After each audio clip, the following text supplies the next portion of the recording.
वर रामचंद्र की जय, पवन सुत हनुमान की जय, उमापति महादेव की जय।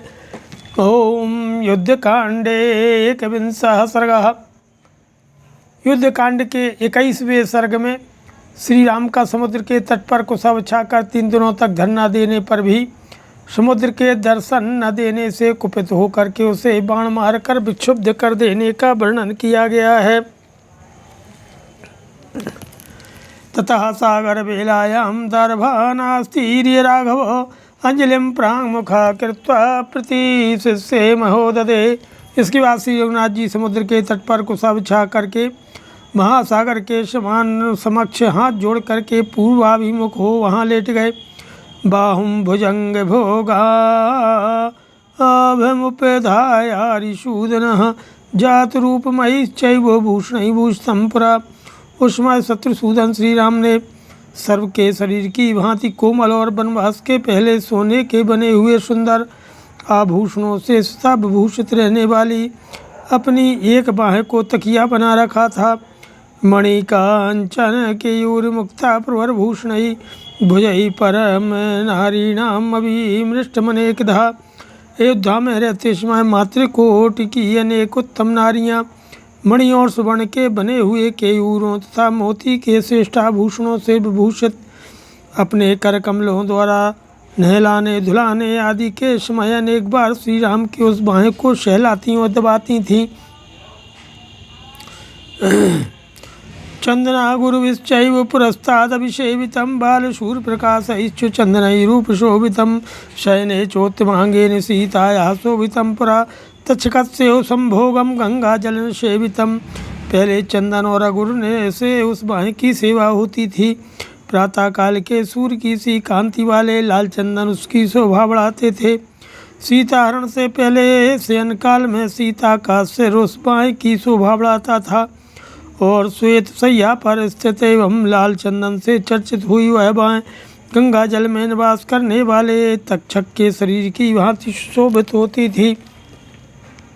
संयोगे युग संकाशम शत्रूणाम शोकवर्धनम सुहृदाम नंदनम दीर्घम सागरांत व्यपाश्रयम। युद्ध स्थल में जुए के समान वह विशाल भुजा शत्रुओं का शोक बढ़ाने वाली और सुहृदों को दीर्घ काल तक आनंद करने वाली थी। समुद्र पर्यंत खंड भूमंडल की रक्षा का भार उनकी उसी भुजा पर प्रतिष्ठित था।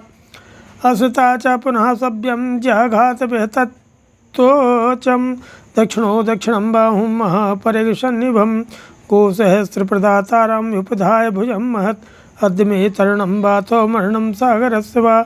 इति रामो धृतिं कृत्वा महाबाहुर्महोदधिम् अधिशिष्ये च विधिवत प्रियतो नियतो मुनिः।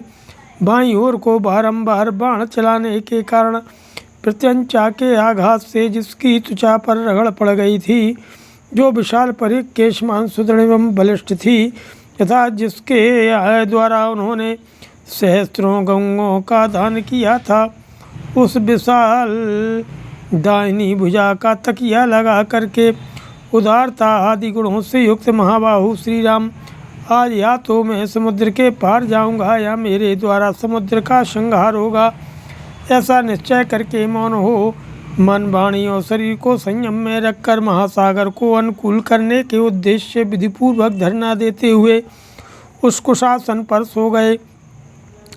तस्य राम सुप्तस्य कुशास्तीर्णे महीतले नियमाद प्रमत्तस्व निशास्तिस्त्रो जगमतु सत्रिरात्रोपितस्तत्रो नयज्ञो धर्मवत्सलापासत तदा रामः सागरं सरितां पतिं न च दर्शयते रूपं मंदो रामस्य सागरः प्रियतेनापि रामेण यथारमभिपूजितः। कुछ बिछी हुई भूमि पर सोकर नियम से असावधान न होते हुए श्री राम की वहाँ 3 रातें व्यतीत हो गईं। इस प्रकार उस समय वहाँ 3 रात लेटे रहकर नीति के ज्ञाता धर्मवत्सल श्री रामचंद्र जी सरिताओं के स्वामी समुद्र की उपासना करते रहे, परंतु नियम पूर्वक रहते हुए श्री राम के द्वारा यथोचित पूजा और सत्कार पाकर भी उस मंदमती महासागर ने उन्हें अपने आधिदैविक रूप का दर्शन नहीं कराया, वह उनके समक्ष प्रकट नहीं हुआ। समुद्रस्था क्रुद्धो रामो रक्तांतलोचनः समीपस्तु वाचेदं लक्ष्मणं शुभलक्षणं ओम तब अरुण नेत्र प्रांत वाले भगवान श्री राम समुद्र पर कुपित हो उठे और पास ही खड़े हुए शुभ लक्षण युक्त लक्ष्मण से जो है इस प्रकार से कहने लगे, क्यवलेपा समुद्रस्थो न दर्शयति यः स्वयं प्रसमश्च क्षमा चैवो आर्जवं प्रियवादिता असामर्थ्यफला हेतेन गुणेषु स्तां गुणाः। समुद्र को अपने ऊपर बड़ा अहंकार है जिससे वह स्वयं मेरे सामने प्रकट नहीं हो रहा है। शांति, क्षमा, सरलता और मधुर भाषण ये जो महासत्पुरुषों के गुण हैं, इनका गुणहीनों के प्रति प्रयोग करने पर यही परिणाम होता है कि वे उस गुणवान पुरुष को भी असमर्थ समझ लेते हैं। आत्म प्रशंसिनम दुष्टम धृष्टम विपरिधावकम सर्वत्रोत्सृष्ट दंडम च लोकः सत्कुरुते नरम। जो अपनी प्रशंसा करने वाला, दुष्ट, धृष्ट, सर्वत्र धावा करने वाला और अच्छे बुरे सभी लोगों पर कठोर दंड का प्रयोग करने वाला होता है, उस मनुष्य का सब लोग सत्कार करते हैं। न सामना सकते कीर्तिर्न सामना सकते यशः प्राप्तुम लक्ष्मण लोकेस्मिन् जयो वारण मूर्धनि। अरे लक्ष्मण, सामनीति के द्वारा इस लोक में न तो कीर्ति प्राप्ति की जा सकती है, न यश का प्रसार हो सकता है और न संग्राम में विजय ही पाई जा सकती है। अद मद बाण निर्भिघ्न निर्भग्नई मकरई मकरालयम निरद्धुतोयम सौमित्रे पलवद्भि पश्च सर्वतः भोगनाम पशुभोगानि मया भिन्नानि लक्ष्मणो महाभोगानि मत्स्यानाम करिणाम च कराने हो। हे सुमित्रानंदन, आज मेरे बाणों से खंड खंड हो मगर और मत्स्य सब और उत्तरा कर बहने लगेंगे और उनकी लाशों से इस मकरालय का जल आच्छादित हो जाएगा। तुम यह दृश्य आज अपनी आँखों से देख लो। लक्ष्मण, तुम देखो कि मैं यहाँ जल में रहने वाले सर्पों के शरीर, मत्स्यों के विशाल कलेवर और जल हस्तियों के शुद्ध दंड के किस तरह टुकड़े टुकड़े कर डालता हूँ। सुसंख्य युक्ति सुक्ति का जालम समीनमकरम तथा अद्युद्येन महता समुद्रम परिशोखये। आज महान युद्ध ठान कर शंखों और सीपियों के समुदाय तथा मत्स्यों और मगरों से समुद्र को मैं अभी सुखाए देता हूँ। क्षमया ही समायुक्तम मामयम मकरालयः असमर्थम विजानाति दिक्षमामि दृशे जने। मगरों का निवास भूत यह समुद्र मुझे क्षमा से युक्त देख असमर्थ समझने लगा है। ऐसे मूर्खों के प्रति की गई क्षमा को धिक्कार है। न दर्शयति सामना में सागरो रूपमात्मनः चाप्यमान सौमित्रे स्नांचासी विशोपमान समुद्रम शोकयिष्यामि पद्भ्याम यान्तु पिलंगुमाः। अरे सुमित्रानंदन, सामनीति आश्रय लेने से वह समुद्र मेरे सामने अपना रूप नहीं प्रकट कर रहा है, इसलिए धनुष तथा विषधर सर्पों के समान भयंकर बाण ले आओ। मैं समुद्र को सुखा डालूंगा, फिर वानर लोग पैदल ही लंकापुरी को चलें। अद्याक्षोभ्यमपि क्रुद्धा क्षोभयिष्यामि सागरम बेलाशु कृतमर्यादं सहस्तोर्मिषमाकुलं निर्मर्यादं करिष्यामि सायिकैवर्णालयं महाडमं क्षोभयिष्ये महादानव संकुलम।